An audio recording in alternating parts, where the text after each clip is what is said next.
Elle me fait jurer de jamais répéter cette histoire et elle m'avait laissé une enveloppe avec un assez gros montant en cash pour qu'en gros je garde le silence. Bonjour à tous, moi c'est Enzo et je vais vous raconter la fois où j'étais l'assistant d'une fugitive de la famille royale émirati. J'ai vécu 2 ans en Corée du Sud et j'ai trouvé un travail en tant qu'assistant linguistique, donc je faisais la traduction dans un hôtel de chirurgie esthétique. Sauf que moi ce qu'on m'avait pas dit, c'était qu'en plus de la traduction, j'allais devoir aussi faire des rendez-vous avec les patients et les accompagner jusqu'au bloc. Moi, il faut savoir que j'avais menti à l'entretien. J'avais dit que j'avais quelques facultés en médecine, etc., alors que c'est pas du tout le cas. Et j'avais aussi dit que je parlais arabe, parce que le médecin me demandait quelle langue je parlais. Donc, je parlais coréen, anglais et français. Mais il m'avait dit qu'il y avait beaucoup de patients arabes et qu'il y avait une demande pour cette langue-là. Et moi, je voulais absolument avoir le job, parce que c'était assez bien payé, honnêtement. Et donc, j'avais menti. Et je m'en souviens qu'il m'avait même demandé de dire des trucs en arabe. Le seul truc que je connaissais à l'époque, c'est parce que je suis d'origine algérienne et quand j'étais petit, j'avais pris des cours d'arabe à la mosquée. Et le seul truc que je connaissais en arabe, c'est un passage du Coran. Donc je lui ai récité en lui faisant croire que c'était totalement autre chose. Il m'a cru. Et donc pendant plusieurs mois,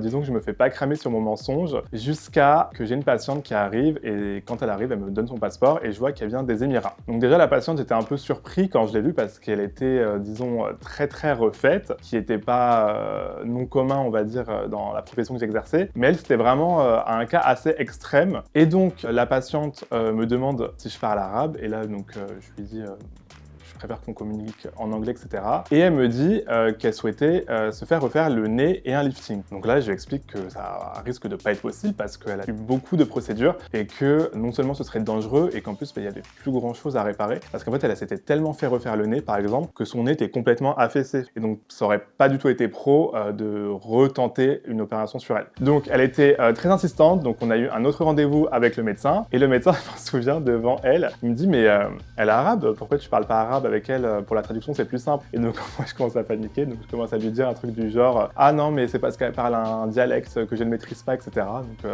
le médecin me regarde un peu en mode ouais bon t'es un peu chelou, on en reparlera plus tard. Donc finalement on se met d'accord sur une opération, etc. Une opération non invasive, non chirurgicale. C'était vraiment histoire de faire en sorte de lui faire quelque chose parce qu'elle était vraiment insistante, elle voulait vraiment quelque chose, elle voulait vraiment ressortir avec une petite différence. Et c'est vrai que sur le coup j'avais pas trop compris, etc.